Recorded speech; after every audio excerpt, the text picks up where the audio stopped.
Hello friends, homemade solution Odia को आपण मानकु स्वागत। आज मु कहबी दुईटी गुजराती खाई सोइले कौन हुए। ताहले चलंतु जानिबा। एमिति तो समस्ते मिठा जिनस रे गुजराती पकई खांती। गुजराती भल बास्ना जोगु ताकु चारे मध्य पकई पियंती आउ केही केही ताकु सबुबेले खाई थांती। हेले आज मु कहबी राति रे दुईटी गुजराती खाई सोइले आमकु कौन कौन उपकारिता मिले। ताहले चलंतु जानिबा। जदि आपण राति रे दुईटी गुजराती खाई उषुम पानी पी करी सुवंती आपण को केते सब लाभ मिलिबो। प्रथमतः यह आपण को पेट रे थिबा चर्बी को कमाई थाए एवं आपण को ओजन को मध्य ठीक रखे।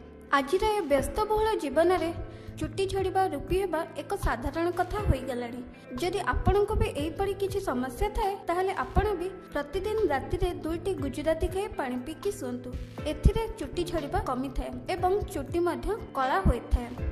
आहुरी मध्य अनेक उपकारिता अछि, जेपरि कि एहा आम हजम क्रिया को मध्य बढ़ाई थाए एवं किडनी को मध्य सब बेल पई सुस्थ रखे। जदि आपण प्रतिदिन राति रे दुईटी गुजराती खाई सुवंती ताहले आपणक शरीर रे रक्त संचालन मध्य ठीक रूपे होई थाए। गुजराती रक्त को विशोधित करिबारे मध्य सहाय्य करे।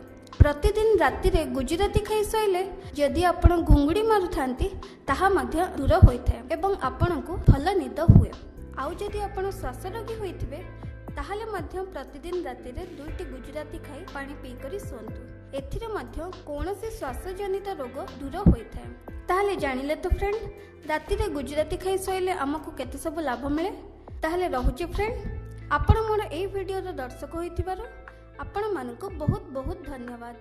जदि आपण को भी ए वीडियोटी भल लागिछि ताहले लाइक करबा को जमारो भूलंतु नहीं। आउ जदि सब्सक्राइब करिना हंती ताहले प्लीज सब्सक्राइब करंतु।